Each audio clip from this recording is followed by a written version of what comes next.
So great, I don't have a mark on my face, and I upset Sonny Liston, and I just turned 22 years old. I must be the greatest. I told the world, I talk to God every day. If God's with the king, no matter, he'll get us the day. I shook up the world. I shook up the world. I shook up the world. I shook up the world. I said, can I be a legend? Search your soul and answer me this question. Do you think I have what it takes to be great, but still be humble and learn from my mistakes? Shit.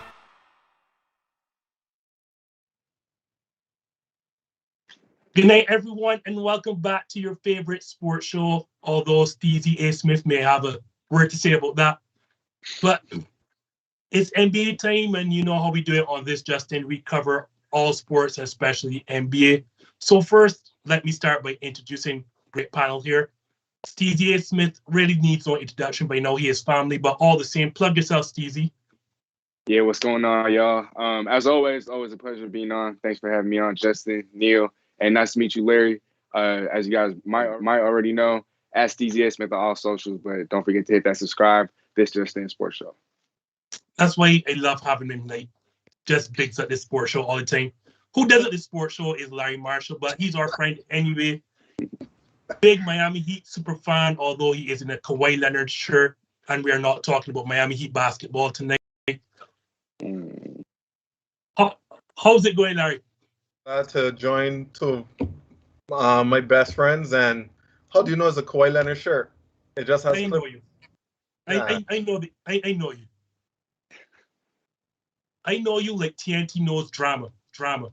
And as we're talking about drama, where else to start than in Philadelphia, of all places, where Ben Simmons was just.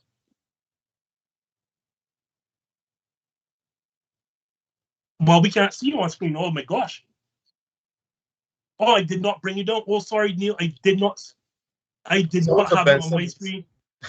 Yes, fine. I am so sorry. Sorry, folks. I am so accustomed to Neil being offset that I did not drag him down in my screen.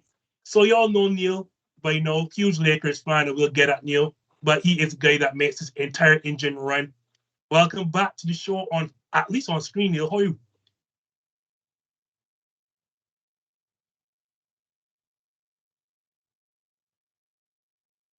I gave you the opportunity. But we start in Philadelphia. Speaking of who doesn't want to be here. As I said, speaking of who doesn't want to be here, we're in Philadelphia where Ben Simmons does not want to be. Unfortunately, the 76ers did bring him and force him to come back. And ultimately, the reports have been that he refused to be subbed into a defensive drill before Doc Rivers ultimately kicked him out of practice. The team fined him and then suspended him for tonight's opener against, I want to say, the Pelicans. So, Steezy, I will start with you. Clearly, Ben Simmons does not want to be there and shows he does not want to be there. Where do the Sixers and Ben Simmons go from here? You know, I think at this point, they're just going to have to work towards a trade ASAP. I mean, he showed up because he's there for the money, right? And so, you know, he doesn't want to be there. You know, he's only there for the money. And you know that the more that he continues to, I guess, bring all this negative attention towards the city, towards the team, that's only going to lower his value even more. And so Philadelphia, they had to give up on the idea or on the notion that they had to receive equitable value to trade a guy like Ben Simmons, because there is no way you get equitable value. There's no way you fetch a Bradley Beal or a Damian Lillard, even if they were available. He's just not worth that right now. His value is at an all-time low, and it's going to continue to get lower the more he brings negative attention to the team. And so if I'm Philadelphia, I'm calling up the phones. We know he doesn't want to be here. We know he wants to be shipped out ASAP. And now he's, you know, causing all this drama, extra drama on the side. I mean, he doesn't want to be subbed into a defensive drill. And you got Joel Embiid taking shots at him in press conference. I mean, you know, what's going on in Philadelphia? You know, like it's weird times right now in Philadelphia. It's real awkward. And so if I'm Philadelphia, I'm calling up the phones. You know, whatever teams were interested in the summertime, whatever teams called previously, I'm going to call them back up. And I'm like, yo, you can have Ben Simmons. We'll take this, we'll take that, and we don't need that. But you can have Ben Simmons because we need to get him off our hands. Like I said, there's just no way you get equitable value at this point. And the more negative attention he brings to this team, to this locker room, to the city, the more that his value just is going to continue to cannonball. So I agree with you. Philly. I agree with you, Steezy, but unfortunately, it is clear you've never met Daryl Morey before, and Daryl Morey is not going to participate in a trade that he does not win. I know you have a lot to say about this, Larry, because you've spoken extensively off camera about this. So, Larry, where do Ben and the 76ers go from here? It's like a game of chicken.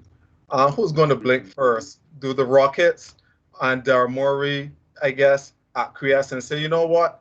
We're going to Hold lower. on. The Philadelphia 76ers and Daryl Morey. This is not 2019 or 2020. It's true, sorry. But are they going to say, you know what?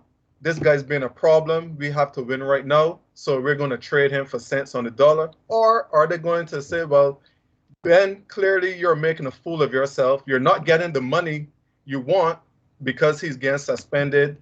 He's getting fined. They haven't paid him any money since he came back.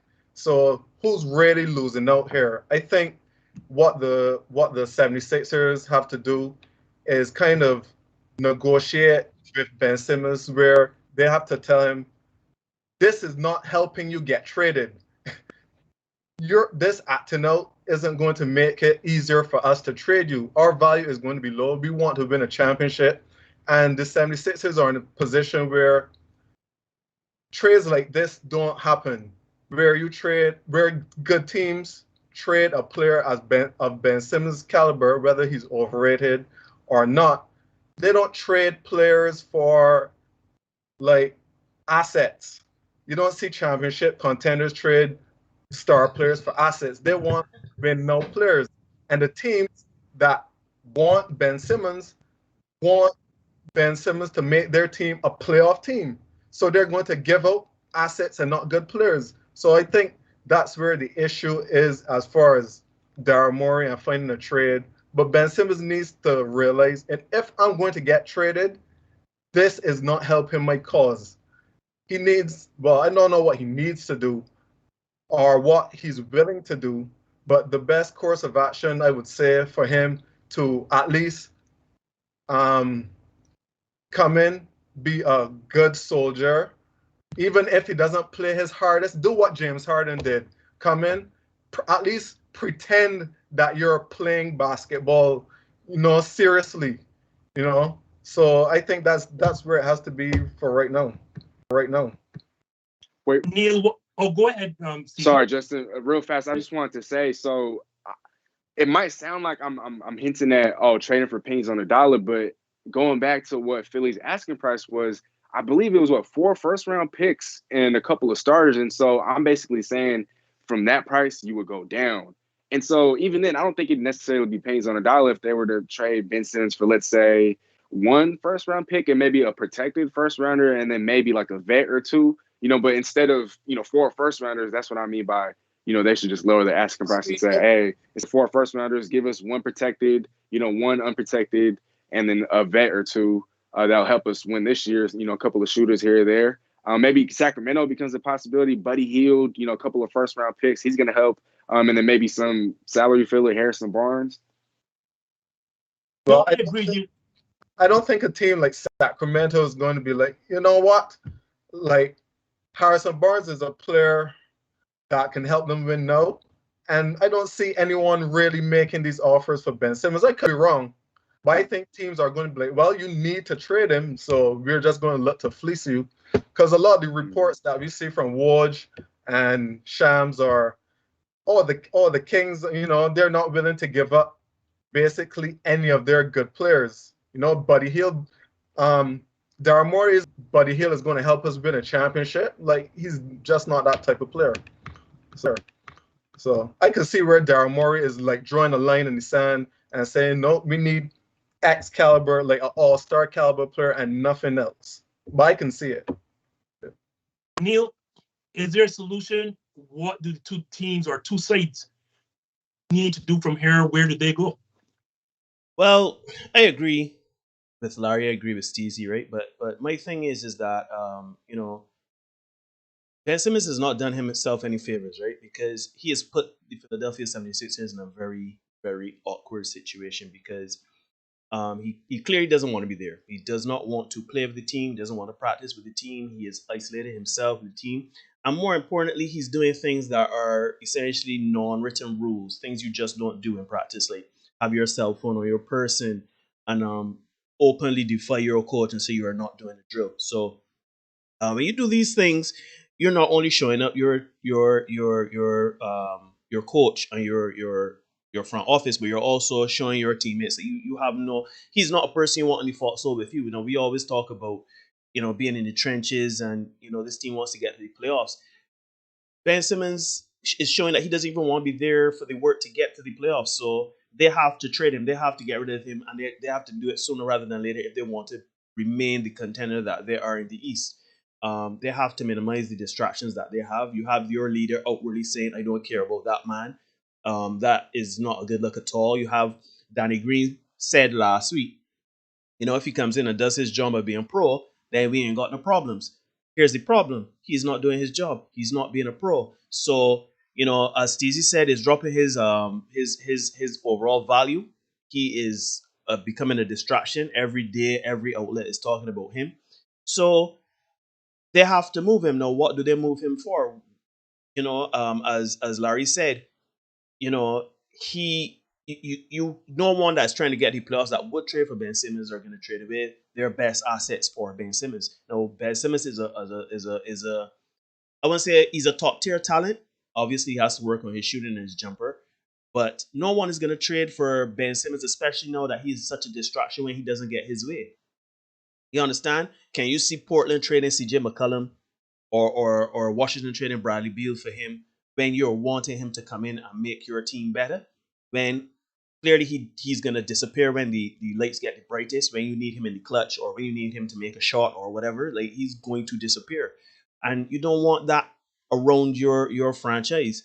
So it is a tough situation that Philadelphia has found themselves in, but it is clear, they have to do a few things. They could, if they buy him out, I don't know what that would do. I don't know, pay him to stay home and tell him, don't worry about the basketball anymore. I don't know what that would prove because he is worth a lot of money. And, trading him to, as I said, Bradley Beal, I heard, was in the mix for some of the conversations. Somebody mentioned Buddy Hield.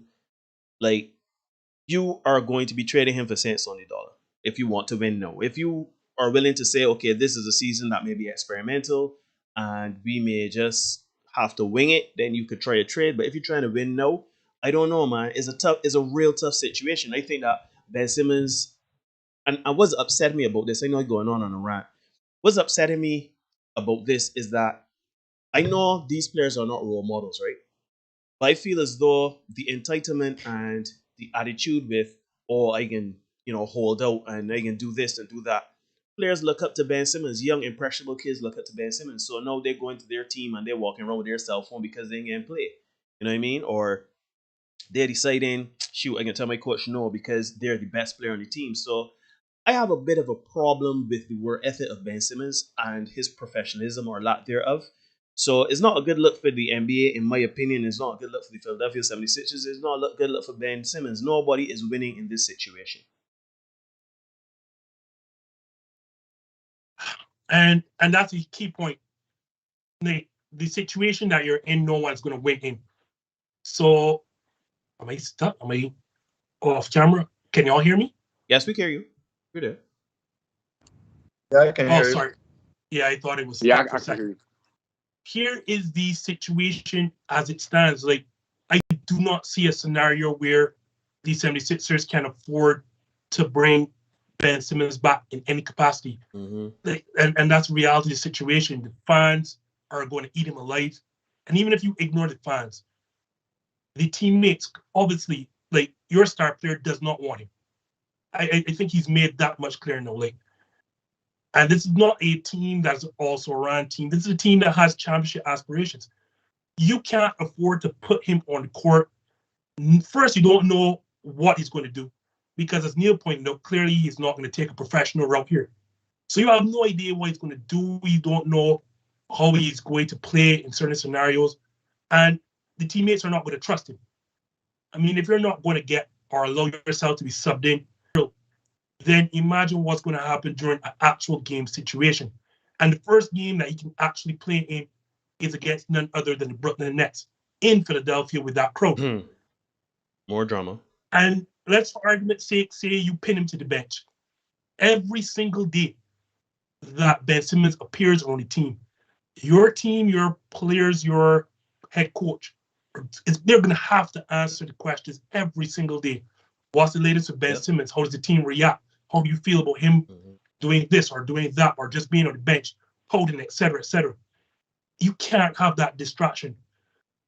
I do not see Ben Simmons playing a single game this season. You're going to have to, sadly enough, you're going to have to pay him to stay at home until they find a decent enough trade to get rid of him. And as Larry pointed out, and as stated before, I don't know what that is. I don't know. Whatever ends up happening, you're going to probably have to take cents on the dollar. But you can't risk putting him on the floor or having him around the team at any point, especially when this team is looking to win or at least has made some noise in the Eastern Conference playoffs. No, make no mistake. I'm not making any excuses for Ben Simmons. You have done nothing to improve your game. You have clearly a confidence issue. You refuse to acknowledge you have one. You've not gone to any sports psychologist, at least not to our knowledge, to get this problem rectified. You've not identified the problem. You're not working on the problem. You're not working on your game enough. All of this starts and ends with Ben Simmons. But I also want to say the Philadelphia 76ers didn't handle this well at all. No, I am not going to blame Doc Rivers for the comments in which he said after Game 7. Because, I mean, reality situation, he spoke the truth. Granted, I've never seen a coach not endorse a player that's on his team. I've never seen that. Steezy will tell you, even the day before we all knew that the Rams were going to trade Jared Goff from Matt Stafford, to that day, Sean McVay said, Jared Goff is our guy, right up until the moment that they traded him. So it was stunning for me for Doc to say what he said, and then minutes later for Joel Embiid to throw him under the bus. I have no problem with either comment. But the Philadelphia brass had to know immediately after that there was no way Ben Simmons could come back. You had to know the relationship is done because you know the individual. And as Larry said, this is like playing like cat and mouse, like playing a game of chicken. And the Philadelphia 76ers should not have done that. Because it is one thing to say Ben Simmons should act this way, should do this, should do that, should work on his game, should build his confidence. But you have to deal with realities. And the reality is he has not done that. And so in my estimation, as Steezy pointed out, for the moment you knew that, for the moment he made that pass, instead of taking an easy dunk, you knew it was over. You should have pursued realistic trade targets instead of asking for 4 first rounders. You know no one is going to take or give up for 4 first rounders for Ben Simmons. And that is my problem here. Like, you knew you had to get rid of the man. Granted, you don't want to appear that you are giving up to a whiny superstar and making it seem he got his way. But you have to be beyond that because, Larry, you're correct in saying Ben Simmons is doing himself no favor, but neither is the Philadelphia 76ers. You're not winning by demanding he come back. Like, this does not help you. Like, he is not going to help you because Doc Rivers would have to be absolutely crazy at this point to put him on the floor.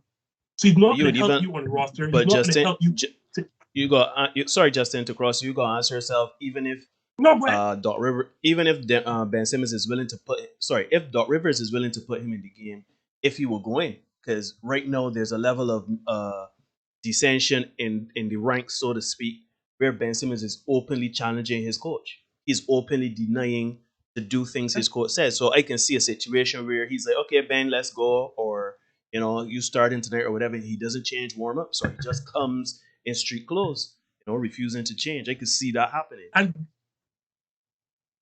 And that's on management. why would you demand, yes, he's under contract, but knowing the situation as is, why would you put Doc Rivers, or why would you put the other players, the other 14 or 15 players on this roster in that scenario, knowing the situation as is?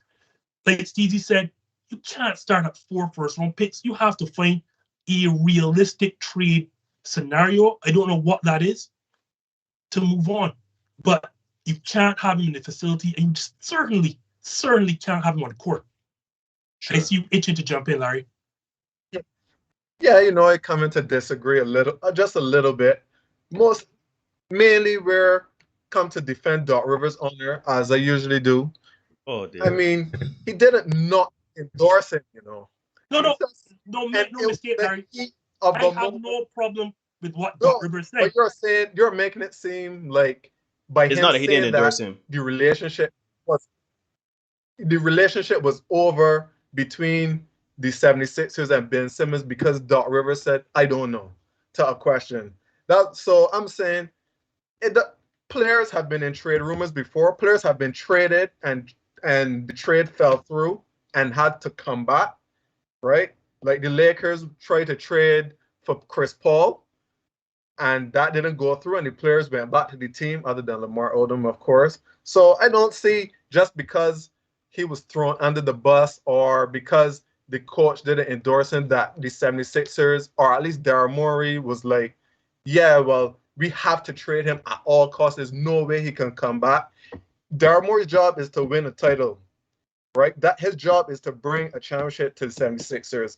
If trading Ben Simmons for cents on the dollar, in his mind, does not help them win a title, then he's not going to do it. You can't just, I'm sure we all agree that the 76ers are not a championship contender without Ben Simmons. Like, if you just erase Ben Simmons from the team with the player with all his flaws, they can't reach their ceiling as a team without him. So by trading him for whatever package that us fans or people in the media think they should trade him for, in Daryl Morey's mind, is like, no, this is not going to help us win. We can't just trade him to trade him, and then we lose in the first and second round, and we then have to start all over again. He is more like risk reward. Like, if I make things uncomfortable for Ben, will he conform and try to play up and increase his trade value that we can get the player that we want or the package that we want? Or is he going to just ruin his career? What are the odds of that happening, that he just throws away his career just because he wants to leave Philadelphia? Wait, but Larry, what's it called? How do we know that, let's say, Philly does trade him to the Kings, for example? Harrison Barnes he's a good role player. He could fit in with the system. What's it called? Buddy Hield. But if they don't want those guys, if they're not content with those guys, you could flip those around. If you get 2 first-rounders, a Buddy Hield who's a shooter, a sniper, a Harrison Barnes who's on a great value of a contract, also a shooter, he was once part of a champion team. If those guys aren't going to help elevate the Philadelphia 76ers, can't they just reroute the first-round picks, the guys that they acquired, on top of their own first-round picks, on top of other guys? They still have Tyrese Maxey. They have Matisse Thybulle. They have other assets, Seth Curry, Danny Green. They could package together everything that they get for Ben Simmons, including their own, and then you could bring in a star like a Damian Lillard. Now you'll have even more assets to get a Damian Lillard, to get a Bradley Beal. If you want CJ McCollum, you can get CJ McCollum. If you continue to wait, so what? Is Philly just going to trade Ben Simmons next year? At this point, like, can we even be sure that they can get equitable value later on? Like, I don't think they could wait a year and be like, okay, now a team's finally going to offer us what we want. We can trade Ben Simmons after a year.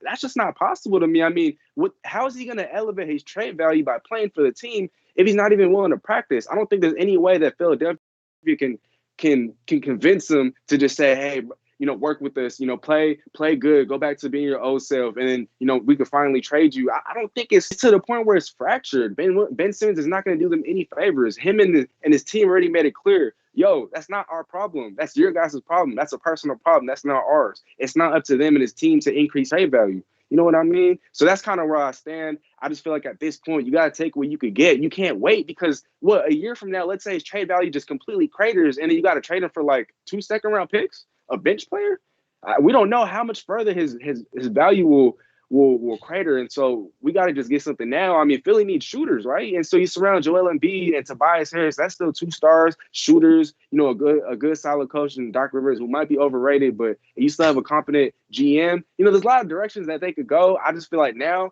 it's time. His time is up. Yeah. And here's one problem, Larry.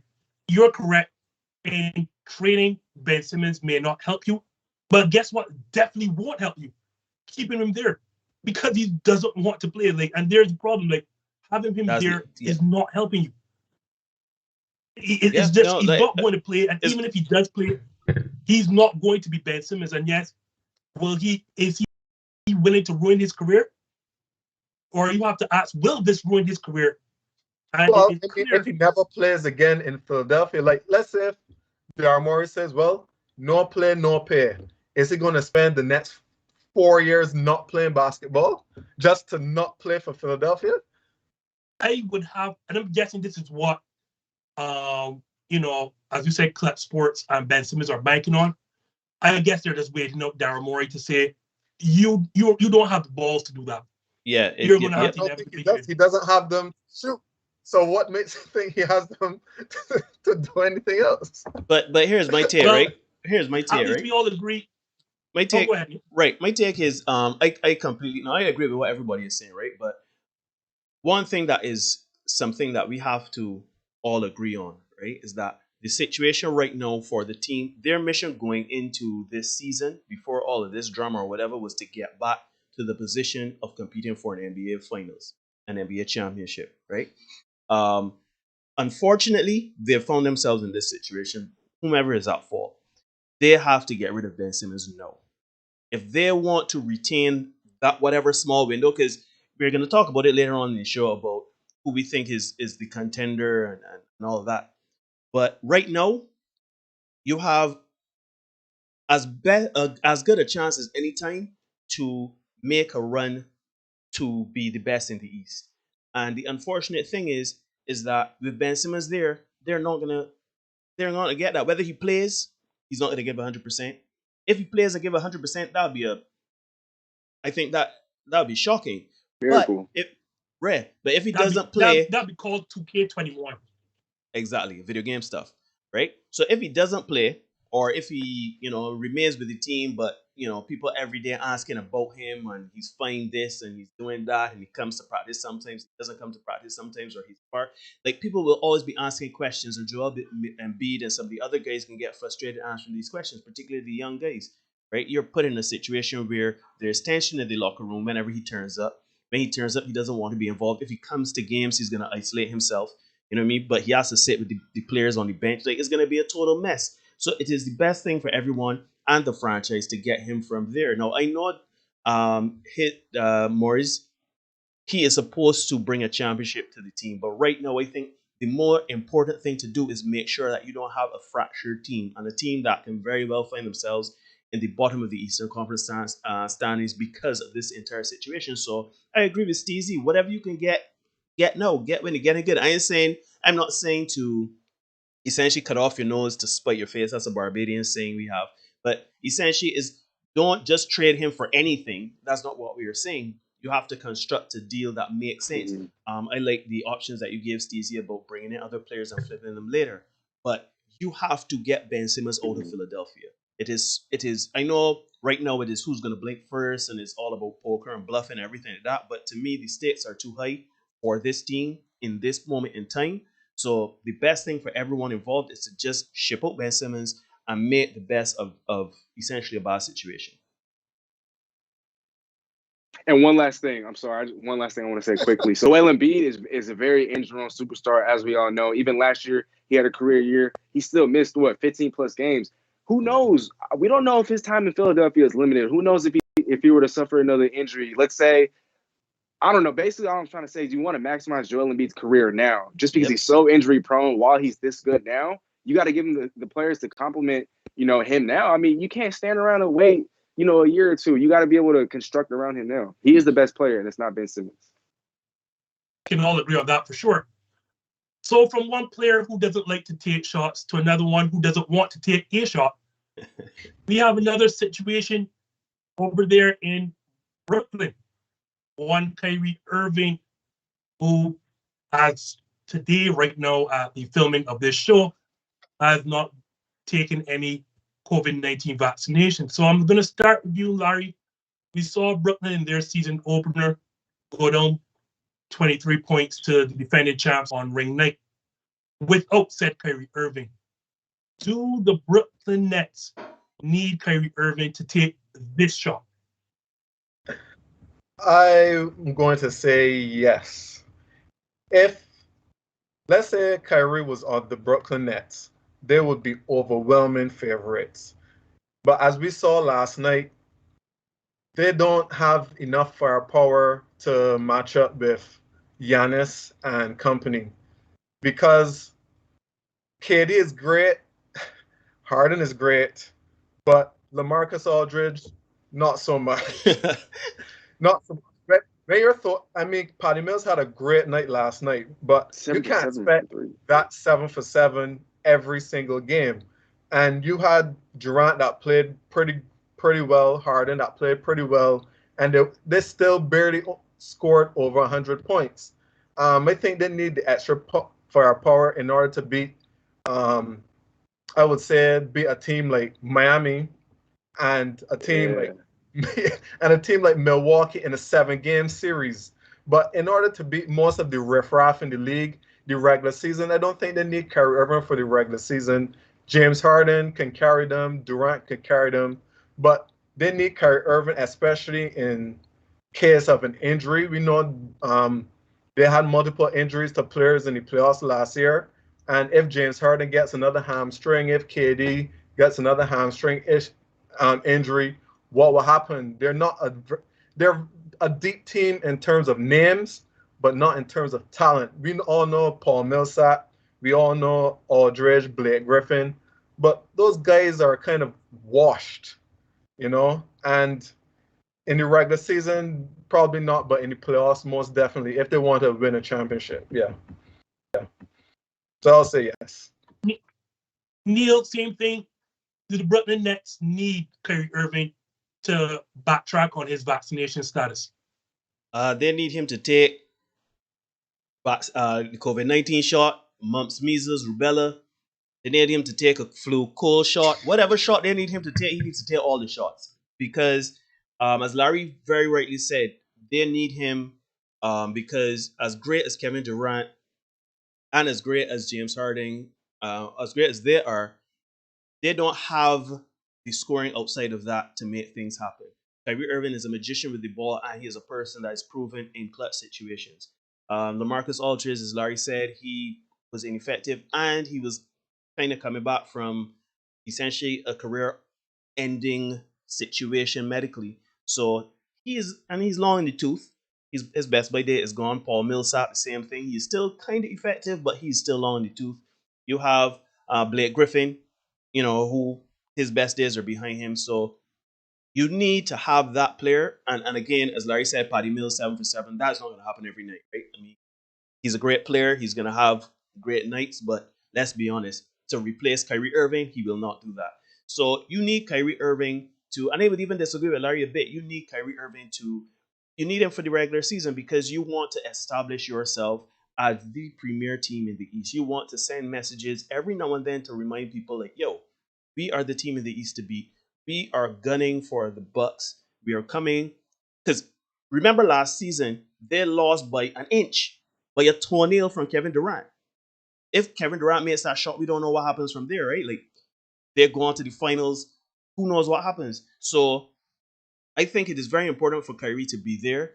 They need him to take the shot. But again, this is another difficult situation because while Kyrie Irving is not anti-vax, while he is not a person telling people or coming with conspiracy theories or whatever like other spaces, I see Larry. Larry is raising his eyebrows, but I'm just going by what the man says. The man says he's not anti-vax. He's not telling people what to do with their bodies. For his body, he just is not sure. He don't think he should take it, whatever like that. That's his right.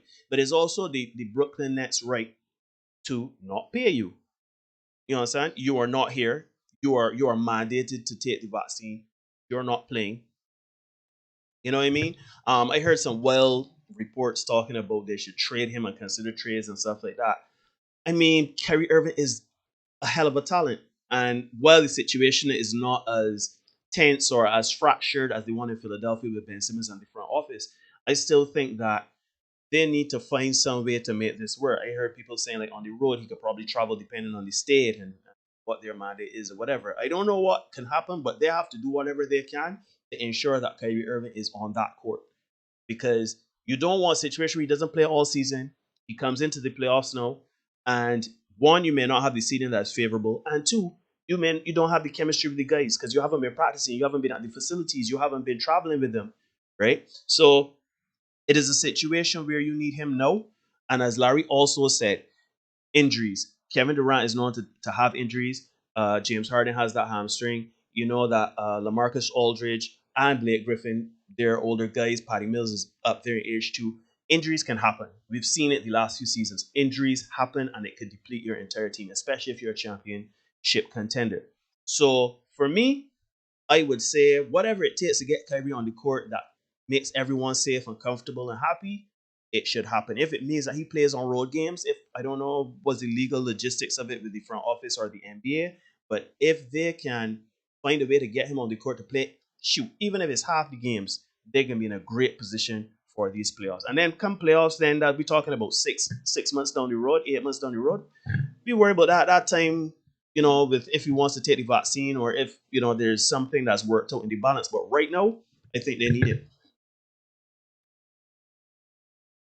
Before I let you hop in here, Steezy, to update what Neil was saying or to provide some clarity, yes, Kyrie Irving can play in the road games, but Sean Marks, the GM, has already come out since last week and said they will not have a part-time player.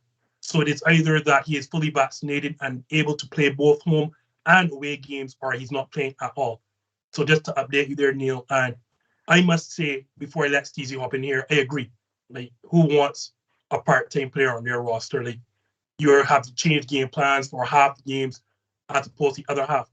So Steezy, same question. Do the Brooklyn Nets need Kyrie Irving to take this shot, or can they win the title without him? No, I think this is going to be a hot take, but I'm going to say no. Even before they assembled the big three, when it was just KD and Kyrie, I had that team going to the finals and winning it all, honestly. Or at least just going to the finals. And that was with the big two. And now, instead of a Kyrie, your big two is KD and Harden. And we can all agree that Harden is a way better basketball player. They're both superstars. They're both talented. I'm not trying to say the talent gap is from here to here.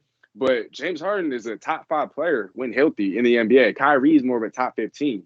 And so just KD and Harden alone, I know injuries are going to be an issue, but come playoff time, I mean, look, do we not remember last year, the Brooklyn Nets, they were barely ever completely healthy against the Milwaukee Bucks. And yet at one point they were up, what was it, 2-1 or 3-2? I mean, that was just by playing with 2 of the 3. I mean, Harden was a complete shell of himself. I'm not really going to count him. Kyrie missed a couple of games. He played in a couple, but they only really needed 2 of those guys. And if Kyrie wasn't, or if they had 2 of them at full strength, they probably would have beat Milwaukee last year. And, I know the roster is old, but Patty Mills, he's not going to shoot 7 for 7, but he's a steady veteran who has championship experience. He can hit the 3. Blake Griffin, he was somewhat revitalized last year. They have the vets, Paul Millsap, LaMarcus Aldridge. Those guys are washed up. We all know that, but they all have veteran leadership. They're all veterans that can help out in the locker room. They all know what it means to win come playoff time. They all know what it takes. And so Joe Harris is still there, one of the best shooters in basketball. And they have some of the pieces. They're not going to have the best regular season record. They might have a couple of bumps and bruises along the road come playoff time, but just talent for talent, there aren't that many teams in the NBA that even have a big 3. I mean, Miami, we have a mini big 3 over there, Lowry, Jimmy, and Bam, but LA, I mean, we're still waiting on Westbrook to really fit in. And so I can't really look at LA right now and say, oh, their big 3 is going to dominate the league. I had the Lakers winning the chip this year, but there's going to be a lot of, that could change. That's subject to change. My thoughts are always fluid, but as of right now, that's what I got. But going back to the Nets, I mean, look, KD and Harden, just those 2 guys alone, 2 top 5 players, you're going to have a chance in any single given night, especially come playoff time when star power really counts. I know Milwaukee, they dominated Brooklyn last night. They didn't even have Drew Holiday for the whole game. He got injured. They didn't have Dante DiVincenzo. They didn't have Bobby Portis. They didn't have Rodney Hood. They were missing some players. And so for them to dominate the way that they did, that's a great sign. But like KD said, it's game 1 of 82. Harden is still yet to really acclimate himself with the Brooklyn Nets. The chemistry will come. The camaraderie will come throughout the course of the regular season with or without Kyrie. And me personally, I'm not one to get all political when it comes to just anything, even if it's sports, whatever. I don't like to, talk politics just because I feel like it really and truly divides people. But I will say this, though. Kyrie, I'm not saying I'm anti-vax, but Kyrie has a point. Nobody has a right to force anything on anybody's body. And like you said, Neil, he has that right. And so if he truly feels that the team is trying to force him or the city is trying to force him just so they can win a championship, I mean, clearly he doesn't care about the money. He's a millionaire. I mean, he has a lot of endorsement deals. He's been in the NBA for years now. He doesn't need the money. That he even said it himself. It's not about the money. There's a lot of things in life that's more important than just money.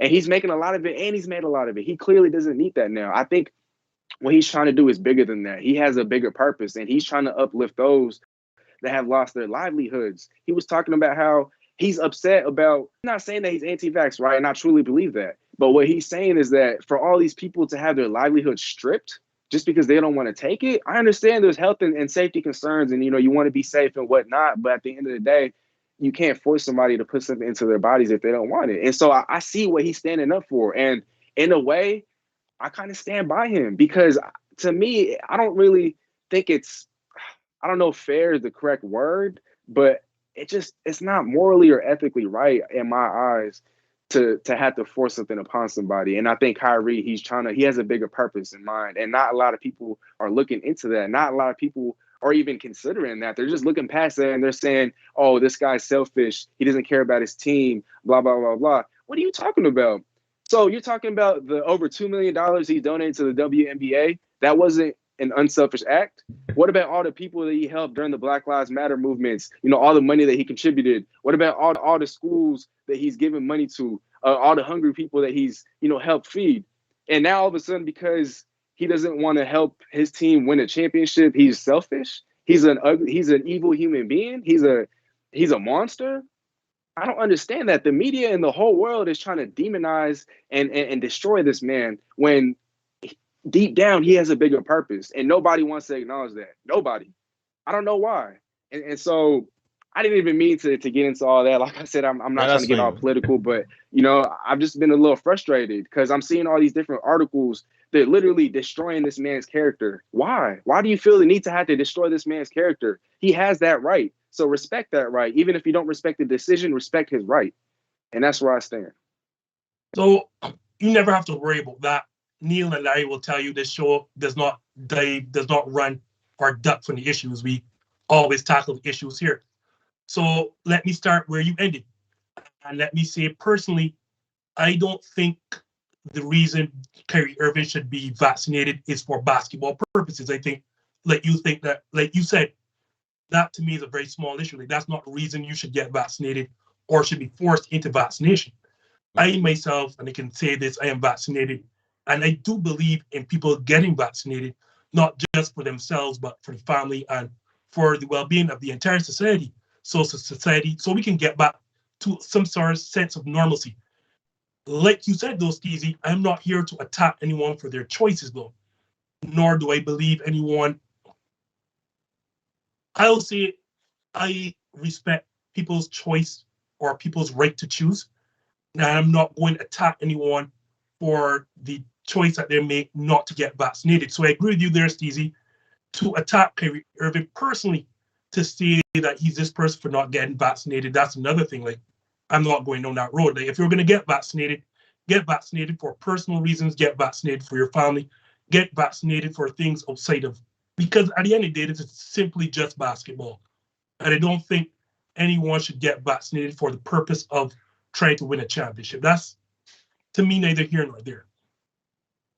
And as you correctly said, I'm not going to attack the person's character by saying they're selfish simply because we know of all of Kyrie Irving's charitable purposes. That aside, though, because the question is, does Brooklyn need him to be vaccinated? And I'm going to say yes. Like, whatever Kyrie's reasons for not getting vaccinated, that's his choice. But hell well, Brooklyn needs him to be vaccinated, and I'll explain why. I agree with you that, you all have mentioned that this team does have the ability to win without Kyrie. And let's be honest, like, they were an inch away from possibly going on to win a title. They're going to get the Eastern Conference Finals, and we have to believe they are favored against the Atlanta Hawks. That being said, right, when I look at how Milwaukee is right now and the state of the Brooklyn Nets need Kyrie Irving and all of his points simply because there are so many defensive deficiencies that they need the points to overcome that. When you look at the other side now, you look at Milwaukee, this is not because they live in the state right now. Let's be honest, there are no glaring weaknesses, no glaring holes in this Milwaukee roster or how they play basketball. This team can play big and defend the paint with Brook Lopez as a very, very good shot blocker. This team could go small and still be very good defensively. They're like since Budenholzer, and y'all know I have a problem with Mike Budenholzer, but since he has taken over, this team is elite defensively, and they have shot creators. Like, whether you like Giannis' style of play or not, I truly believe he is the best player in basketball, or if you want to say Kevin Durant is 1A, he's 1B. Giannis Antetokounmpo is no less than the second best player in all of basketball right now. You have possibly, if not the best, the second best perimeter defender in all of basketball. We saw that in the NBA Finals with Jrue Holiday. Chris Middleton has elevated himself as an ISO shot maker. Like, you can rely on this guy in fourth quarters to close games for you. Then you have shot making at all the other positions. When you talk about Dante DiVincenzo, Bobby Portis, you can go on and on. Same Brook Lopez can space the floor and score in the paint. This team has no glaring weaknesses. And to counter Larry's point a bit, they're going to need Kyrie Irving in the regular season simply because you had home court advantage against Milwaukee and still lost. Guaranteed it. I mean, granted, it was without Kyrie Irving and a hobbled James Harden. But in the 7-game series, I'm going to believe you're going to need home court advantage to beat Milwaukee. This Milwaukee team, in my estimation, is being undersold, and which segues perfectly into my next point. Because me personally, I'm going to say this, I think it was disrespectful.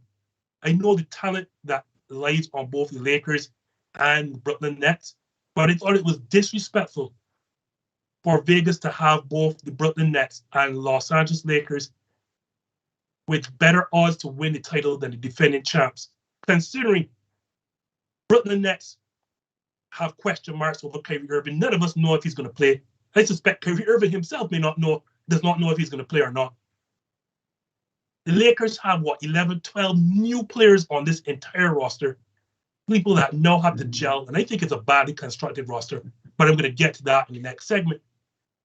Milwaukee is fresh off of winning a title with the same pieces. The only loss is PJ Tucker, and I don't know if that's a loss. For me personally, that's not a loss. This Milwaukee Bucks roster, I think, in my estimation, has been disrespected. So I'm going to switch it to you, Neil. Do you think that Milwaukee was done right by being third in the odds, or being third by the odds makers of winning this current NBA title? I don't have a problem with it because when you look at the team as they're constructed, right? When you look at the Lakers, you look at the Brooklyn Nets, I think they on paper they have the pieces to win championships, to come out of their respective conferences and to win. But we all know here, we've all played sports, we've all watched basketball, we all know that you have to watch the games, you have to play the games, right? You can't go on just what's there because there's so many different things there. You're going into different arenas, you have injuries, you have the after the All-Star break, that kind of back nine, so to speak, of the season. You have and then you have the vaccine, you have COVID. So there are a lot of mitigating factors that can determine if your team can win a championship. However, what we saw last night from Milwaukee was balanced scoring all around. They got it from Pat Connaughton, he had 20. They got it from Jordan Nwora, got it. Shoot, they even got it from Grayson Allen. They got points from all over the floor. They played really well. Drew Holiday. That team, to me, that is a statement game for a defending champion. If you want a statement game to put everyone on notice, I know some people don't like a whole connotation of a statement game, but if you want that, last night was a statement game to tell everyone, like, okay, we really about this life. We really plan to repeat, and we really are going to defend our championship. I think Milwaukee is obviously a contender to repeat. They do have the pieces. They do have, especially on defense, players that can defend the ball. They take care of the ball very well, and scoring is never a problem. You have Giannis that is going to take you, if they go by what their strategy was last year, was 3/4 is Giannis, and then, in the clutch, you just give it to Middleton and, let the rest fall into whatever you get, right? So I think they do have the pieces to repeat. I think they have a very good chance to repeat, actually. Maybe Vegas may be off, considering now that you have factors, as Justin, you were saying in the previous segment, where Kyrie may not play. The Lakers, something is going on there. We can get to that. So they very well can repeat. And now that you have the Ben Simmons situation happening in the East, where he definitely is not going to play another game in Philadelphia, you don't know what is going to come from that situation. When you look at the other teams constructed, the one team that has no drama, no injuries, and has retained pretty much the identity of their team is the Milwaukee Bucks. So, yeah, as of tonight, they are, to me, the favorites to win. Do you agree, Larry? Should Milwaukee Bucks have started this season as the odds-on favorite, or are you okay with putting Brooklyn and Los Angeles ahead of them? So are you saying that Mike Budenholzer is a good coach? Is that what you're saying? No. I'm saying Mike Budenholzer has become a better coach. No. Don't dipsy doodle. Don't dipsy doodle. I'm going to play a little devil's advocate for a second. Well, no, I don't think they should feel disrespected. Reason being, that championship run by the Bucks, with all, let's be honest, it wasn't that impressive. Because sure, they beat the Brooklyn Nets, and KD was the only healthy star that the Brooklyn Nets had by the end of the series, and they still barely won. I mean, you were on this show criticizing the Bucks for the last three years. Then in the Atlanta series, why did Atlanta win any games at all? You cursed Buzz schemes. You curse Giannis as a player. I criticize Giannis as a player. I didn't curse Giannis, but I did curse Bud and his. Yeah, we can go on and on, but sure. Exactly. You criticize Bud. He's the worst coach in the league, and all of that. They got to Phoenix and lost the first 2 games. Everyone wanted to anoint the Suns the champions, and then the Bucks, impressive as it was, Giannis led them, and because he was injured, but Giannis led them to the title. So now, just because they won the title, now we think that, oh, they're just like this championship like team. Yeah, they won the championship, but half the league was banged up. It's kind of like they won a fake trophy, right? Sure, you can't take away the championship. But I'm talking about the quality of the championship. All championships are not created equal. Would you agree? No, I don't. Larry, agree. A championship is a championship, but no, I don't agree. No, I'm not saying that championship is not a championship, but I can look at the quality of the Bucks and the teams that they beat to get to the championship and say, oh, well, if Harden wasn't injured and if Kyrie didn't land on Giannis's foot, they would have lost that series. They were Harden played 1 second in the first game, and the Bucks got thrashed in those first 2 games, and we all thought the series was over. We thought Bud would be fired and all of that. So why, just because some players got injured, Trae Young also got injured, why just because some players got injured, we now think that the Bucks are this great team? But they are a great team. To be fair. Sorry, go ahead.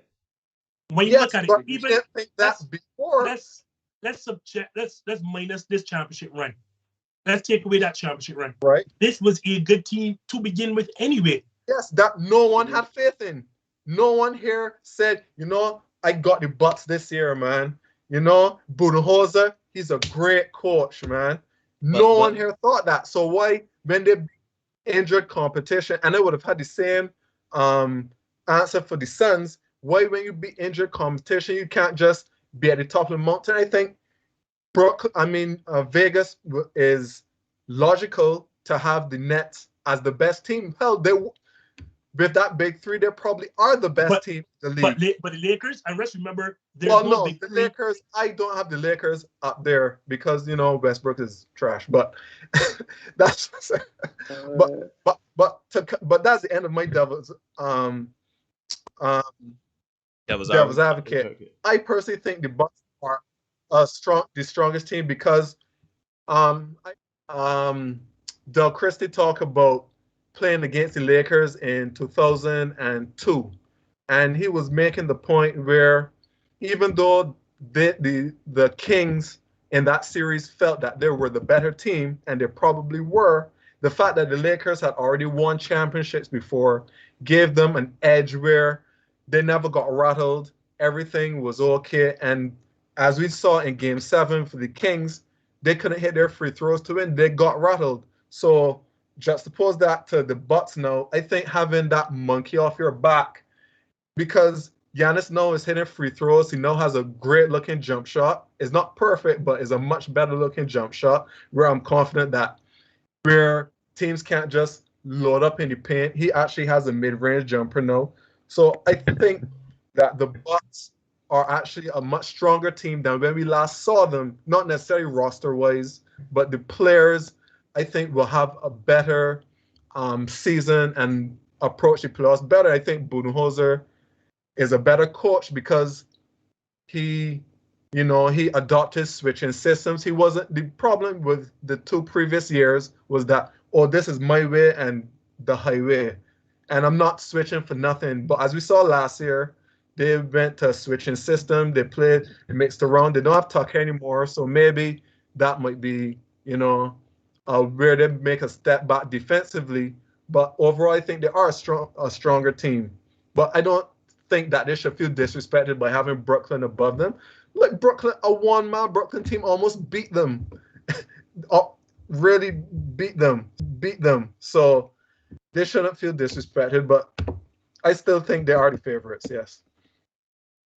All that to say, yes, basically you think they should be the favorites. Yeah, but I don't think they should feel disrespected. I have them as the favorites, but we shouldn't look at it as disrespect. I think the Nets are, with Kyrie Irving, are a better team. Yeah. Steezy question, hopefully a shorter response. Just joking, Larry. Just joking. Should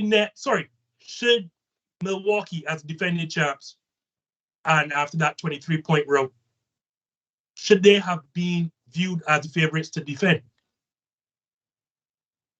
I'm going to say no, because when you look at odds and stuff like that, things along those lines, most of the time, it's those people in Vegas, they'll look at rosters, and whatever they think is the best roster on paper is usually going to be the teams that they pick with the highest odds as far as winning the championship. Now, if you ask me, should the Milwaukee Bucks as a team feel disrespected? Yeah, hell yeah. They most definitely feel disrespected. I know they do, and they should. They have a right to.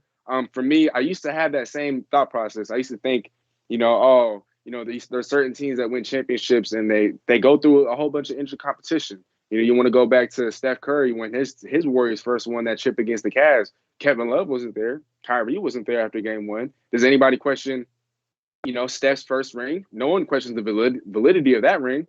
What about Kawhi and the Raptors? KD, he tore his Achilles. Clay, hold on, don't stop at Steph's first ring.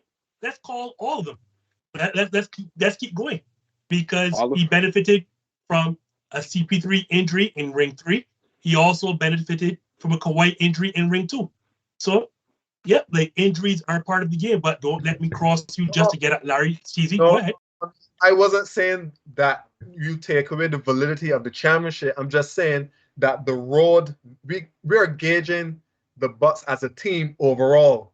So if it beat a bunch of doormats, I can look at the Bucks and say, well, they didn't, but I could look at the Bucks and say they weren't that good. So why should I have them to repeat or be the favorites if they didn't have much competition? Isn't that fair? No. No. I'm not even. I'm just. Go ahead, Steezy. My bad. I'm just speaking towards everybody that thinks that there's no validity to that championship. I wasn't even speaking to you specifically, Larry. But hey, if the shoe fits, I mean, you responded. But uh,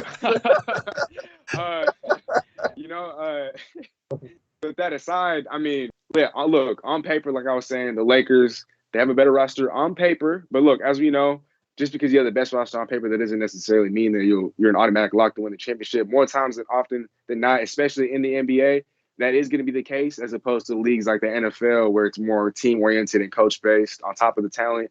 Baseball, you can have the best players, you can have the best roster on paper, but doesn't always mean you win the championship, and so on and so on. But like I said as well, Vegas, they look at who or which teams have the best stars, the best rosters, the best, looks on paper. And that's how they go off the odds. And so, from that perspective, fans shouldn't be disappointed. But like I said, if you ask Milwaukee, they should definitely feel disrespected. They are the defending champs. And, look, if they go out this year and they prove everybody wrong by beating healthy teams and by doing all that, then you could really put a stamp on that championship run. But I'm going to say that people in general shouldn't feel disrespected about Milwaukee being third. I already went on my rant to start this segment. All I will add and say is I thought that they should be the favorites because, yes, if Kyrie Irving is playing, then sure. But no one knows the situation with Kyrie Irving. And we just saw Milwaukee beat that same roster. Granted, it was with Hubble, James Harden, etc. And they barely won, but they won all the same. And the Lakers, I don't know who in their right mind would look at that roster and think that is better than the Milwaukee Bucks, which allows me the perfect segue. I'm just been killing it all night. Yeah, I'm patting myself on the back. Perfect segue into this next segment. And thankfully, we have the Lakers fan on the show for whatever it is worth. So we are going to start with you, Neil. After giving up that lead on opening night to a very short-handed Golden State Warriors, should we be concerned about the Los Angeles Lakers? If we should be concerned today, no, we should not be concerned today. We should have been concerned when we signed Russell Westbrook, when we signed Deandre Ayton, and when we brought back Dwight Howard. The reason why I say that is because everybody's looking at last night's game, and everybody's saying, oh, they obviously let go a lead, and they lost to Golden State, not 100% Golden State team. But when you look at the numbers, right, when you look at the game, and you see that they shot 47% from free throw, and those free throws that were missed were coming from a person that doesn't normally miss free throws, named Anthony Davis, right? When you look at, they were out-rebounded. Granted, they were out-rebounded by 5 rebounds, but a team with DeAndre Jordan, Dwight Howard, and Anthony Davis, and Russell Westbrook, we got to put him in there because he's a triple-double king. They were out-rebounded by a team. Who's their center? Draymond? I don't even know who their center is. That's the point. The point is they were out-rebounded, right? They had 17 turnovers, which was equal to Golden State, but you have Rajon Rondo on your team, and you have Russell Westbrook on your team, and you have LeBron James on your team, and you have 17 turnovers. That is a problem. You're not grabbing the defensive rebounds. You're being out-rebounded, right? You have problems in players hitting free throws. You have a lot of back to the basket players. Well, sorry, forgive me. You have players that pretend to back the basket, but really don't have any. Between the three of them, including Anthony Davis, they don't have 3 post moves to say they can get the ring. Anthony Davis sells for a lot of jumpers. He sells for a lot of fadeaways. He tries to be a guard and hit mid-ranges. And granted, he's good at that. He's skilled at that. But when you're on the team, when you're playing the team, let's say you have to play small ball and you are the 5 Anthony Davis and you shoot the ball, who's going to rebound it? Oh, Russell Westbrook? No, you see, everybody is hit and wise to him. So, in my opinion, I am not now saying that LA is in trouble. I saw when they signed Russell Westbrook, I was like, oh man. I mean, Russell Westbrook is a great player, but he is a great player that you must always say, I don't know, man. Russell Westbrook, we could spend a whole show talking about Russell Westbrook and how a triple-double demigod is not a very good player for a team basketball sport, for a team sport. So in that grand scheme of things, you have a lot of aging stars. Granted, on paper, you have a lot of championship experience. You have a lot of all-star experience. You have a lot of great players 10 years ago on this squad. Today, you have a lot of problems with this squad because as much as DeAndre Ayton and Dwight Howard are still serviceable in what they normally do, they are still long in the tooth and they can't hit free throws. You have Rajon Rondo. I know Justin likes to hear this. Playoff Rondo is only going to appear during the playoffs. He's not going to appear during the regular season. You have Anthony Davis and LeBron James, who last night, out of 114 points. Out of 114 points, LeBron James and Anthony Davis combined for 67 points. 67. And you had 8 other players score the basketball at the tune of about 6 points per player. That's not going to do it. That's not going to do it. And you can't even rest your hat on defense. DeAndre Jordan, the Dwight Howard former defensive players of the year. Where are those things? Where are those defensive juggernauts? They're older. So we have a lot of problems. The problems didn't start last night. The problems didn't start last week. The problems started when they inked Dwight Howard, when they inked DeAndre Jordan, and when they inked Russell Westbrook. We have a lot of problems. Steezy, as the other kind of Lakers lover / enthusiast, should the Lakers be concerned? Nope. No, I don't think so at all. Yes, they struggled. Yes, they lost. And yes, outside of LeBron and AD, no one else touched double figures. Carmelo was the closest with 9. And like you said, Neil, other players, had 5, 6. That's what they all contributed and whatnot. But let's not forget, Taylor Horton Tucker didn't play. Kendrick Nunn didn't play. Wayne Ellington didn't play. Wayne Ellington is one of the best shooters in basketball. And if you want to talk about Russell Westbrook play, Trevor Ariza also didn't play. I knew I was forgetting that name. Thank you, Justin. And Trevor Ariza, one of their best perimeter defenders, didn't even play. Also happens to be one of their better shooters.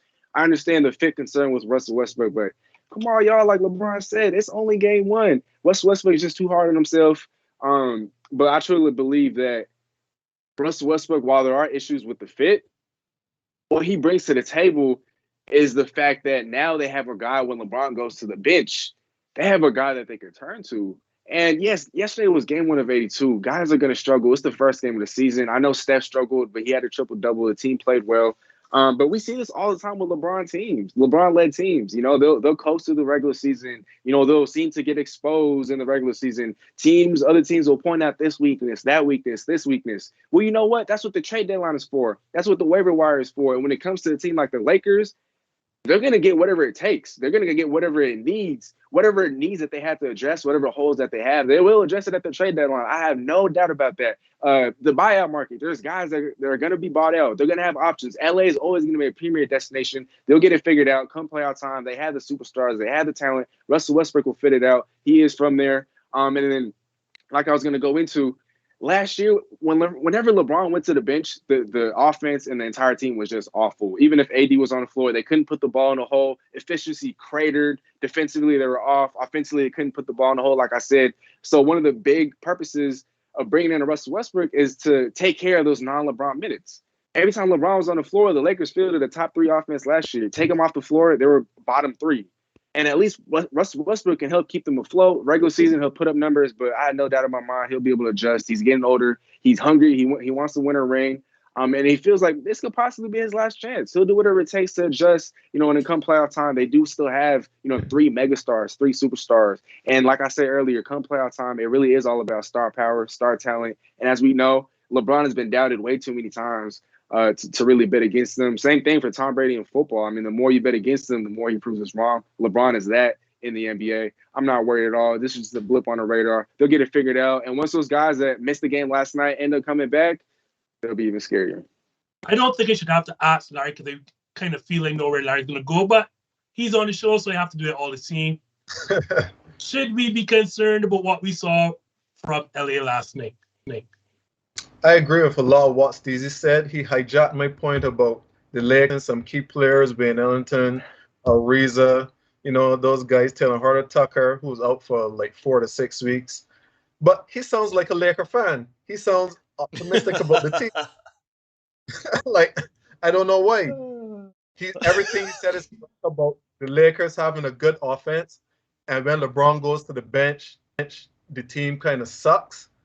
But I don't see that changing with Westbrook because you were saying Westbrook is going to do whatever it takes to win a championship. Is he willing to come off the bench? Which I think he should do, but he probably wouldn't because he's a megastar. Oh, but wait, he no longer is because his production doesn't really justify that, in my opinion. And especially on this team where it is an atrocious fit.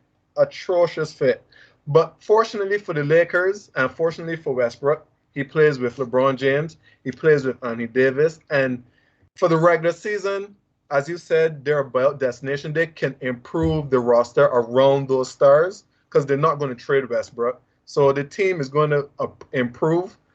But in the playoffs, I don't see this team getting past like the second round. I think Westbrook, will Frank Vogel bench Westbrook if he needs to bench him? I don't know. And I personally think that Westbrook provides such a problem with LeBron James and Anthony Davis that, like, what does he do when LeBron has the ball? That, like, at the end of the day, no matter what triple doubles, no matter what stats Westbrook does, no matter how hard he plays, how much stats he tries to pad in crunch time, and we know that LeBron James, how to win a title with LeBron James, provide him with space. Westbrook is not going to give him that space. So I think the pressure is on Vogel to make it work so that Westbrook can fit and it be somewhat where there's like grease, where things can be moving. And the other issue is Westbrook is an atrocious defender. But I guess no one's going to talk about that. Carry on, Justin. He gambles a lot, but I wouldn't say he's atrocious. He just gambles a lot, and then on some of those plays, he ends up getting burnt, and so it looks really bad. But yeah, and you can't gamble at the point guard position in the NBA, boy. Not in 2020, 21. The Lakers do have options. That they just signed Avery Bradley. Trevor Ariza could guard point guards. Kendrick Nunn, I mean, he's all right. But I'm not even worried about like Carmelo and like the old guys like DeAndre Jordan. Like those guys are not going to play in crunch time. Those guys can soak up minutes. Dwight can soak up. Rondo can soak up. I'm not worried about these other guys. Monk can play. I actually like Monk quite a bit. But in crunch time, what is their crunch time offense going to look like? That is going to determine if it works. I think this team is good enough, strong enough on both ends to win a championship. If Westbrook, if it's an awkward fit, then I think that this is going to work in the regular season. But for me in the playoffs, how will they beat the good teams? How, when they play against the Jazz and Gobert is guarding Westbrook and just staying in the paint and Anthony Davis can't bully whoever, how is that going to work? Okay, your turn, Justin. You can rip into the Lakers. So it's unfortunate that Neil is on the show because he already stole the line from me. Because you should not have been concerned from last night. You should have been concerned in the offseason. And I want to say this, right? No team should ever have LeBron James, Russell Westbrook, and Rajon Rondo on the same roster. No team should ever do that in the year of 2021. I don't know who constructed this roster. Probably a kid that was playing 2K21. I have no idea. So let me get to it.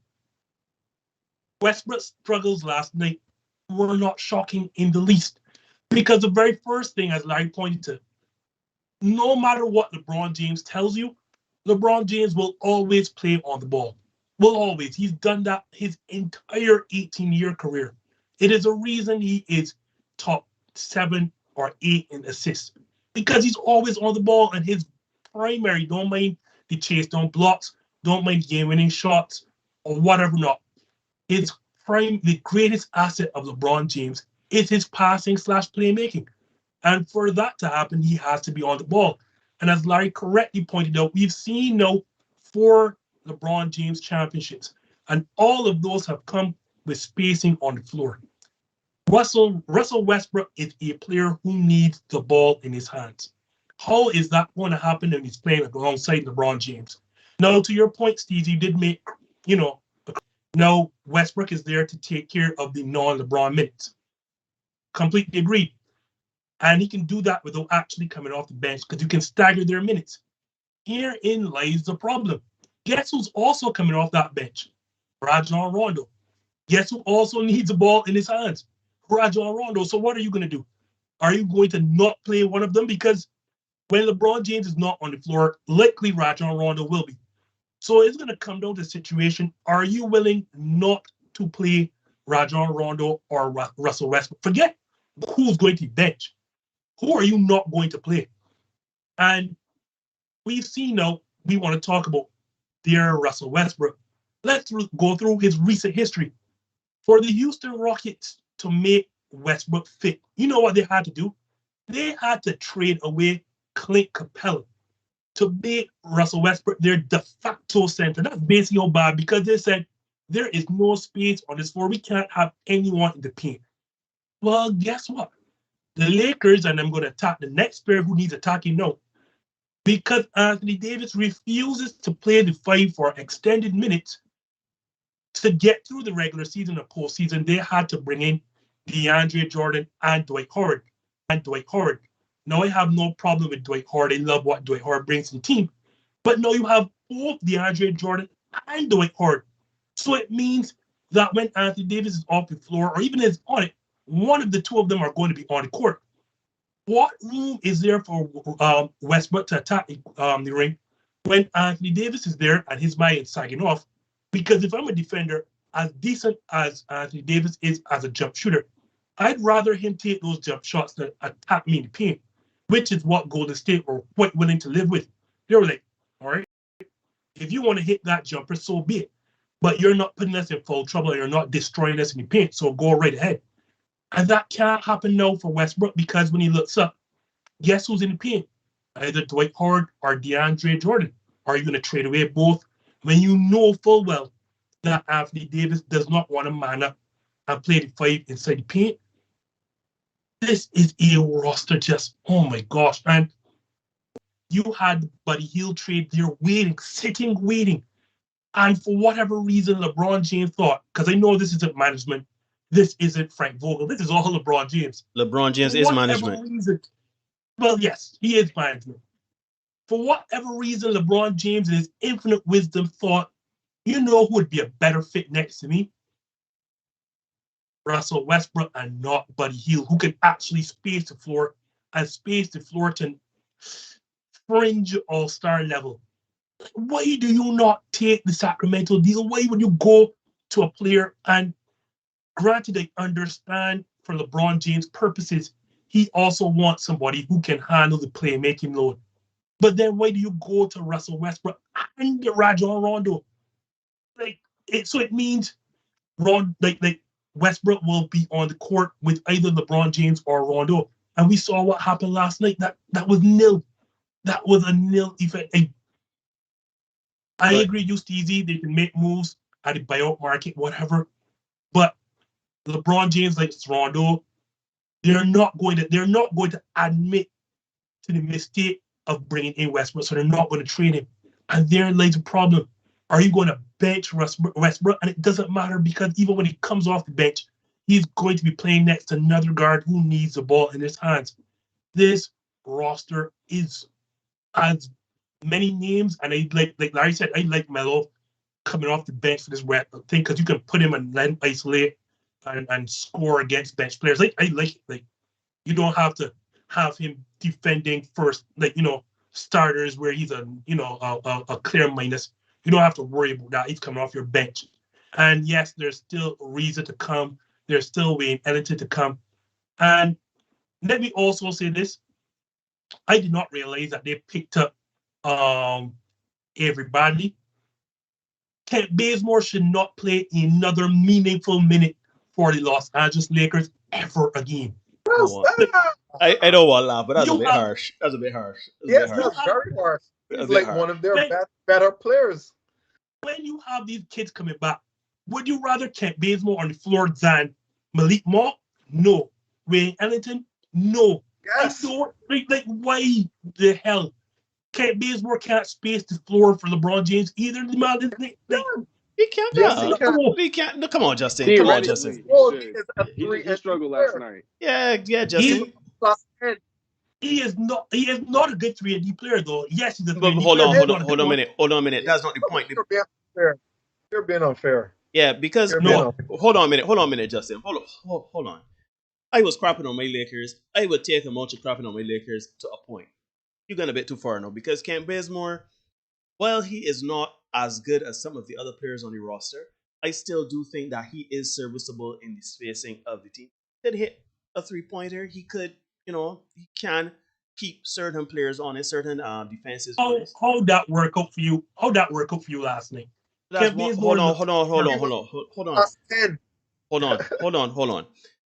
Well, so the original question is, should the Lakers be concerned? We agree. They should. Well, by and large, most of us agree. Steezy thinks that, time will tell, right? But we can all agree that the roster as it is constructed now has issues, right? Now, to say that the team is poorly constructed, it is not the best. Some decisions don't make sense. But to say things like Kent Bazemore should not play another meaningful minute and all right. But I'll also get Rajon Rondo has, and I know, Justin, how you feel about playoff Rondo, but that's exactly why he was brought in. He was brought in to kind of give stability to the point guard position and the veteran leadership that he has, championship elk and everything like that, and to play meaningful minutes in the playoffs. I would be surprised if he plays any meaningful minutes in this season. Something catastrophic will have to happen to the Lakers roster where he has to see meaningful minutes. But Rondo is really for the playoffs. No, Russell Westbrook, in my opinion, the Russell Westbrook thing could work. It's just that sacrifices will have to be made. And I can't remember who made it. I think it was Larry. Frank Vogel has to essentially have the courage to say, this is what is going to happen. Rondo, you may have to take a reduced role, or you may have to come off the bench. You may have to try different schemes and everything like that, because it is clear that Russell Westbrook, as good as he is not that good. It is amazing to say, but he can't defend at his position, right? He needs space, as everybody is saying. And on a team that you have LeBron James, you have DeAndre Jordan, you have Dwight Howard, you have Carmelo Anthony and Anthony Davis, players that essentially will get to the ring and need to get and clog up the key. He is going to be the odd man out. You can't have a drive and kick with Russell Westbrook on the team because Russell Westbrook is not that good of a shooter. So does he bring value to the team? Yes, you can look at a triple-double and his rebounding ilk and his assist numbers and him getting to ring. You can't look at that and say this man is poor for the team. I think what is going to have to happen is going to come down to two things. One, Frank Vogel sticking to his guns and saying, yo, this ain't working out. We got to take a different role here or different role there and try different schemes to make it work, different rotations and everything like that. And Russell Westbrook has to be professional enough to understand that right now, it ain't about the accolades, because you have those things. It's not about the numbers. You have those things. You are here to win a championship. So either, to quote a friend of ours, either get on the bus or get under it. Simple. But hold on. To answer your first point, to quote another friend of ours, a great basketballer, Frank Vogel ain't got the heart for this. So he could as well take his basketball and go home. Oh, no, Justin. No. No, I mean, to Neil's point that he's going to have to bench or limit Westbrook's minutes or whatever not. Frank Vogel ain't got the heart for that. Man, he better find it. But hold on, Justin. I don't mean to cross you, but I think LeBron James, he wants this championship. We all know LeBron James ain't got 4 years in him. We all know LeBron James trying to get as close as he can get to be compared to other players. Right, exactly. So he wants another championship. And to his mind, with the roster he has constructed, regardless of what we think, he is looking down that roster and saying, if I don't win a champion this year, this don't make sense. So if in the middle of the season, right, or 15 games into the season, LeBron James see that Frank Vogel is not taking action, he's going to go and say, let me tell you something, see, one or two things going to happen here. Either Frank Vogel can get fired or Russell Westbrook can get traded. But you got to make something work here, right? And If Frank Vogel does not make it work, I can guarantee you, Steezy said it very well, players can move. Because if you thought a few years ago when Cleveland was making that run and they had Dwayne Wade and they had Isaiah Thomas and they had all of these players, if you think that Russell Westbrook or whomever is not falling in line with the plan of LeBron James getting his 5th ring, if you are not on that page come trade deadline, you gone, you know. Shoot, that includes Oh, I Frank agree. Vogel. That includes Frank Vogel. So what these players need to do, including Russell Westbrook, is realize, yo, this is about a championship. So if I need to eat humble pie and maybe come off the bench, I need to do that. I understand he is very passionate, he's very competitive, sorry, and he plays with a lot of heart, his heart on his shoulder. But he better fall in line because LeBron James will have no qualms in shipping him out.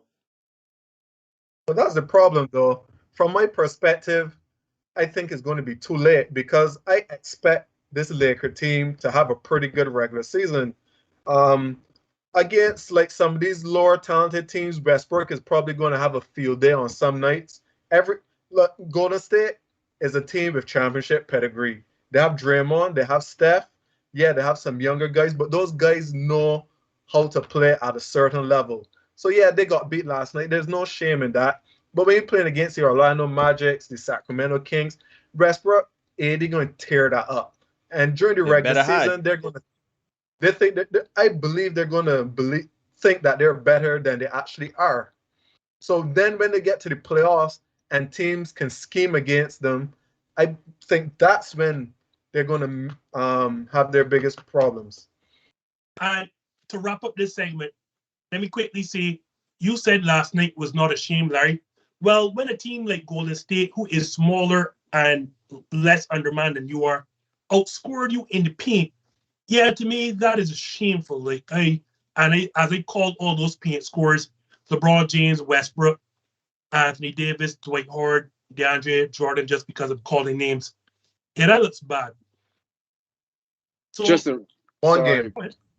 Just before we move on quickly, I do just want to say we all rave about LeBron and his IQ, right, when it comes to the game of basketball. We also rave about his IQ when it comes to building basketball teams because, as Larry said, he's constructed and managed a lot of these teams that he's been on. That being said, we all talked about how he's the one who made the move for Russell Westbrook, right? So that means LeBron has to know what he's doing, one, or two, maybe he's planning on adjusting once playoff basketball comes around. Why show the regular season or why show what they're going to do in the playoffs in the regular season for all the teams to see? I mean, what if they got something schemed up? What if come playoff time, LeBron's playing off the ball, LeBron's playing more in the post, Russell Westbrook's bringing the ball up? They might have something up their sleeves. I have to believe that, and I have to give LeBron the benefit of the doubt until I can't. Just because come playoff time, whenever his teams are healthy, more often than not, he's been able to figure it out. The team's been able to figure it out, and I truly believe that he brought on Russell Westbrook for a reason. Obviously, he's not dumb. He knows that Westbrook doesn't fit. He knows that Westbrook can't shoot. He knows about Westbrook's limitations. So why trade for him when they could have traded for a Buddy Hield? I believe he has something up his sleeve, and then come playoff time, we won't find out until playoff time. I hope one of those things up his sleeve is a jump shot for Russell Westbrook, but we'll leave it at that.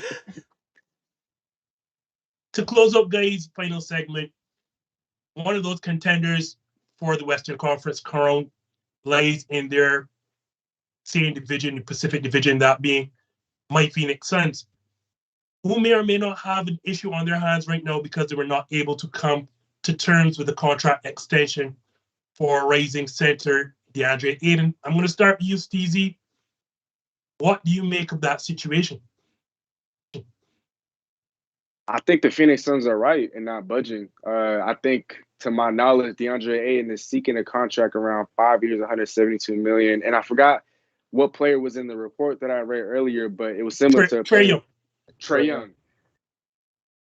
What has he done to earn that sort of money? I understand when you pay or you give out contract extensions to young players, you do it based off a trajectory. So you believe that he's going to eventually become this. You look at his immense potential and you believe that he's eventually going to do this. But Trae Young, when he signed that contract, he had already started all-star games. He had already averaged 29, 30 in the season. He'd already taken his team to a deep playoff run and blah, blah, blah, blah, blah.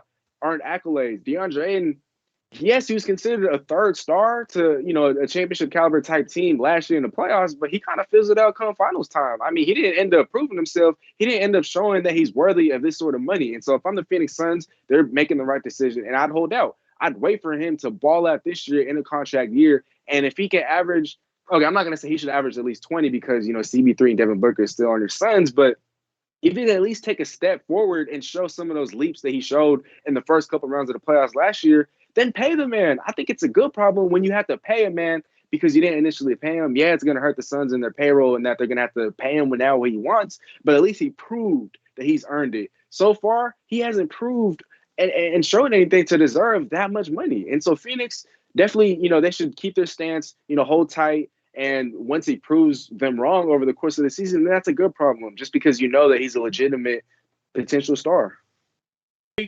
I know you have some very strong feelings about this. What do you make of this contract situation between the two sides? Well, I don't want to repeat what Steezy said, but I will agree with his point. He hasn't done, in my opinion, anything to earn a max contract just because he was the third best player on a championship level team. And in my opinion, not really a dominant player. He doesn't maximize his potential because a physical specimen, 7 feet, 240, 50 pounds, that settles for layups instead of dunks. But that's a whole different argument. Where I want to move the conversation more is to, well, should the Suns have paid him regardless? As Steezy said, is more based on trajectory. A question I want to pose: if Ayton was not the number one pick, would we think that he deserves that? If he was just, let's say he was the 15th pick or the 10th pick, would we just say, yeah, he deserves a max contract? No, because his play hasn't warranted it. Right, and he wasn't, and as we can see, he wasn't the best player or even the second best player in that draft.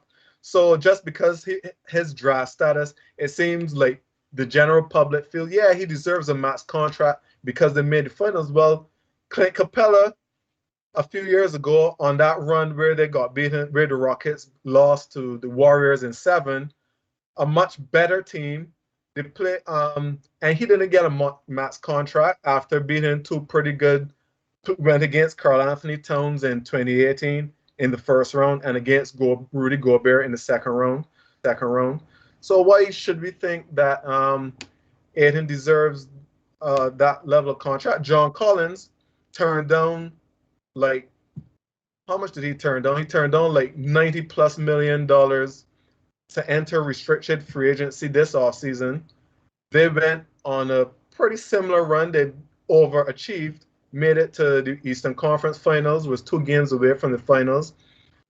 And he didn't get a max contract either. So, and I would say that he's comparable in terms of overall talent to Ayton. If not better. So I agree that Ayton doesn't warrant it. And another issue, we saw James Jones do an interview with Sam Amick about the negotiation process, and it seemed like Deandre Ayton had a take it, a max or none approach. And I'm guessing the Suns were like, well, maybe we're willing to pay you, we want to pay you, but if it's this 5-year max or nothing at all, then no, we clear you're not negotiating correctly. So yeah, I have not paying for barely top 10 center in the NBA. Neil, same question. I know they're your Pacific rivals, but what do you make of the contract situation? Well, same question, same answer. As Steezy and Larry said, he hasn't proven himself or done anything to warrant, a $35 million a year for 5 years. As everybody is saying, he is imposing. He does have the potential to be a dominant big man in this league, but for some reason, he is not. He settles too much for fadeaway jumpers and mid-range jumpers, and he doesn't secure the ball. Sometimes there are times where he just disappears on the rebounding aspect of things. Right? Sometimes he's out of position when it comes to defending the ring. So, in my opinion, I think this is a situation where DeAndre Ayton and his camp, they're pretty much hanging their hat on the fact that they went very far into the playoffs last season. They went to the finals. They were essentially 2 games away from winning the championship. And they're kind of banking on that. Yes, he has some good stretches in that playoff run, and we saw some flashes of that potential manifesting. And I think he's just putting that out there to see what can happen. And maybe it's one of those things where they tell you negotiating, the person that goes first calls a number they know they're not going to get, because the response to the negotiation is going to be the number you want. So, for example, you say 175 million, but really and truly you're banking on 150 million, right?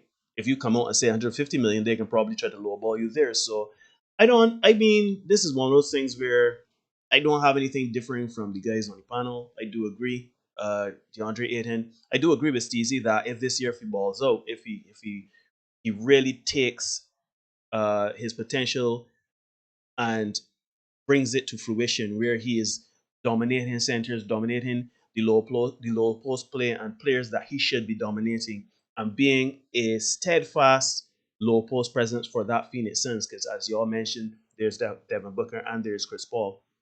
But if he can bring that other dimension of back to basket, punishing, bruising, defensive, rebounding, like if I were DeAndre Ayton, I would be aiming for defensive player of the year, or at least being in the conversation. Now, obviously, we can shake our heads and say that's not possible. But if you want $175 million a year, $175 million for 5 years, you better be bringing play that is showing that you're trying to improve your game either offensively or defensively. Because offensively, I think the Phoenix Suns are pretty much covered. I think if he can somehow translate his potential into being a defensive juggernaut, where he is grabbing a lot of rebounds, he's blocking a lot of shots, he is clogging up the key and making it very hard for offensives to score inside the paint, then sure, we could be having a different conversation come the end of the season. But right now, nah, boy, $175 million, I have no problem with this situation right now. So we're all in agreement. Let's quickly add to this. DeAndre Ayton and his camp are crazy. To compare yourself or want what Trae Young got, which is 5 years, $172.5 million extension. How are you comparing yourself to, and I want to say an all-star, because DeAndre Ayton has not made an all-star game. Trae Young has. Trae Young is easily the best player on his team, and as the best player on his team, took his team to an Eastern Conference run. Larry will say it's fluky because obviously the injury riddle situation, whatever yet. Trae Young can't control that. But fine. DeAndre Ayton is not the best or even the second best player on his team, as Larry brought up. And yes, the Suns did make a finals run with him being a key component. But here are 2 problems with the situation. Larry sent me an article and I found out, and it was like, I already knew DeAndre Ayton is a dependent player. But he is so dependent that 84% of his baskets during our playoff run were assisted on. Think about that. 84% of his baskets were assisted on. So it's not like Phoenix can throw him the ball and he's going to give them 20 plus. And what's worse yet for DeAndre Ayton, he may have thought that this was a good situation, them making the finals. The problem is, when we last saw DeAndre Ayton, he was dominated at both ends of the floor by a team that paid him absolutely no mind. At the defensive end of the floor, Milwaukee went right at him. They didn't care whether he was standing at the basket or not. Giannis went right at him time and time. And it wasn't just Giannis. It was Drew Holiday. It was Chris Middleton. It was Brook Lopez. They went at the key with reckless abandon as if DeAndre Ayton did not exist. Granted, we fared a lot better defensively when DeAndre Ayton was on the floor as opposed to when he was not. But it changed nothing. Like, Milwaukee did not care. And then at the other end, it's like they had absolutely no cares, no wants to mark DeAndre Ayton. It was like, Larry and I discussed this. They were so hell-bent. They were telling themselves what we're going to do. We're going to take away the three-point line from the role players. the wings, Jay Crowder and Mikal Bridges. And we are going to also run Chris Paul and Devin Booker off the arc and force them to hit contested mid-range jumpers. None of that game plan included DeAndre Ayton. I know you expect to turn around and ask for a max contract comparable to Trae Young. What have you done to deserve this? After Milwaukee showed you up in a final series, because I want to believe if DeAndre Ayton shows up in any form or fashion, we're talking about the defending champion Phoenix Suns and not the Milwaukee Bucks. And then the team showed how dependent you were because 84% of your baskets were assisted on. The only issue I have with Phoenix not finding a way to come to terms, and Larry's correct, this guy refused to budge from that stance for that max contract or nothing stance, is that in the same article Larry showed me, there's been a history of players who think they're deserving of max contracts, high-level players who are deserving of contracts, finally leaving their teams on bad terms. And three of those players happen to be Kawhi Leonard, Jimmy Butler, and Gordon Hayward. Again, DeAndre Ayton is not on their level, but recent history suggests that we could see DeAndre Ayton leaving Phoenix, on bad terms. Already he has publicly said he is upset with management, and this is a team whose championship window may only have been open last season, but obviously it's quickly closing. You're going to need a committed DeAndre Ayton. That's the only problem I have with not giving him what he wants. But well, over time, Marshall is on probably message me and cursing me. So quickly, Steezy, plug yourself, tell the people what you have coming up next. As always, don't forget to subscribe, like, comment, all that good stuff at This Just Thing on YouTube, Instagram, Twitter, all those other social media handles. And then you can find me at Steezy S. Smith, SteezySmith. Talk a lot of NBA, NFL, Seattle. So definitely stay tuned. And I think I'm dropping either later today or tomorrow. So if there's any Seattle fans out there, that's for y'all. You also have 2 shows outside of this. So quickly plug your stuff and tell us what we can look forward to. Yeah, well, we do the Senate podcast every Tuesdays and Thursdays. What we do is we talk about relationships and stuff pertaining to men. Basically, what we try to do is create a space where men can feel comfortable to talk about their issues and to just speak on the dating game and where they see certain things happening in society. Things have shifted obviously in the last 50, 60, 70 years. So where are men where are we today, and where do we fit in the construct of relationships, marriage, etc.? So we speak on that every Tuesdays and Thursdays at 8 p.m. You can check us out. And yeah, that's it for me. Oh, we also have the Bad Movie Crew. You're right, you do have 2 shows. Too many things. I also have the Bad Movie Crew. What we do is we review movies, any content in pop culture. We have one releasing tomorrow. Last one we did was on Sweet Girl. So yeah, check us out. We usually release on Thursdays. So yeah, that's it for me. Sorry, Larry doesn't do podcasts or doesn't have a show, but we want to thank Larry as a Heat fan, not talking about Miami basketball coming on the show. So thank you so much, Larry. And as usual, Steezy, your family here. Come on at any stage. So for Larry, for Neil, for Steezy, I am the Justin of This Justin signing out. Thank you for staying on a very long and extended episode of NBA special of This Justin. We'll see you on Monday. I don't have a mark on my face, and I upset Sonny Liston, and I just turned 22 years old. I must be the greatest. I told the world, I talk to God every day. If God's with me, ain't nobody here just the same. I still got the world. I still got the world. I still got the world. I said, can I be a legend? Search your soul and answer me this question. Do you think I have what it takes to be great, but still be humble and learn from my mistakes? Shit.